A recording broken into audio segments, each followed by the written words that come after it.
It's the OCGFAM show. Today we're talking about the role microbial teas play in a Nectar for the Gods regimen. It's gonna be fun. Hey there! A little slippery on the floor there because garage is filled with ash. Not filled with ash, a lot of ash in here, a lot of fires. If y'all are experiencing that in a more direct way than I am, my thoughts go out to you. Hope you're doing okay. Be careful out there. Welcome to the OCGFAM show to you, my YouTube buddies. What's going on? Let me know in the comments and we'll talk about it after the show. Right now, let's just get into the show because we got a topic I think we've got some new coverage on. 6,500 shows in, we've covered everything pretty well, I would think, except for this alkalinity thing. We got some work to do on that. But a lot of these topics, I've been looking for ways that we can clarify or also encourage discussion on them. Today, I'm being long-winded again. I'm sorry about that. Teas, microbial teas. There's a lot of talk around that. Of the microbial teas within the Nectar regimen, as Scott conceived it and Frank, was that it was a microbial that you would use to, to churn up the soil there a little bit, get stuff going in the soil, to take a lot of that nectar, nutrients that you put in there that had kind of stagnated a little bit, that weren't being used by the plant, and eat those up, poop those out by the microbes, and use them again to feed your plants. And also to kind of clear the decks for more to come. But people ask things about using microbial teas that have a charge within them for feeding the plants, and also about using nectar products within your tea. And we've talked about those topics before, but I thought this video was helpful in clarifying and also giving some room for further discussion. So I want you to watch this clip. I'll talk to you after. Another one from Greg Lowe. So I grow outdoors in 35-gallon bags because my ground sucks. I use compost compost Ria. No, it's Ria. Tea. With down-to-earth BioLive. BioLive, is that a thing? Yeah. And also some chicken manure, along with a little molasses. Is it okay to do with the nectar products like Herca Medusa?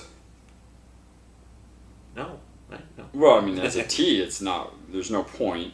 And really, so down to earth BioLive, it's kind of they used to be called BioFish. Oh. So it's a fish product. It has a lot of microbes. It's like One Shot, but fish based versus our One Shot's feather and bone based. This is a fish microbial, not a fish fertilizer. No, it's a fish food. Okay. I mean, it's a fish fertilizer. Okay. It's from down to earth. I mean, it's a great product, but it used to be called BioFish, and then they lost the trademark and they have BioTurf, but blah blah blah blah blah. Because those are feeding your.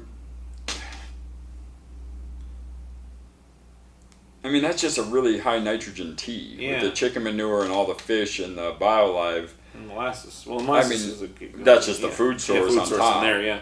You could add, I would use that as a tea day and then come back the next day or the following day after that with a regular feeding. But I'm never an advocate of using nectar products in compost teas because they're already pre-digested, so they're not a good food source. It's a waste of your money when it comes to actually brewing teas. But if you want to add it to a tea when you're all done brewing teas, that's fine. The downfall is often you have to adjust the pH so many times with our nutrients. You do that in a tea, you're going to kill all your microbes. So yeah. I'm just not an advocate of using foods and teas at the same time brewing. I believe in making your compost tea with a food source like they have, but then just using that as a day feed. Yeah. And then using nectar as its own. So you would use this tea along with the nectar line, but you would not use the nectar line. You wouldn't put the nectar line in a tea in replacement of these things to have. In a replacement? Like, is that what he's asking? No. Is it okay to do with? Yeah. So I wouldn't add my products to that tea source, brewing that as a tea. I would just make that as a tea, and then the next day I'd feed the nectar separately. Feed tea. Yeah. Or TT feed. TT feed. Because this would be a food. I mean, that's a lot of. That's a lot. It's some food. Okay, what do you think of that? Informative, entertaining, helpful, stimulating of conversation about that topic. What do you do with your teas? How do you do that? Let's talk about it. Talk about it tomorrow. I love you, and I'll see you then. The OCGFAM show. It's pretty good. It happens every day. It's the OCGFAM show. See you tomorrow.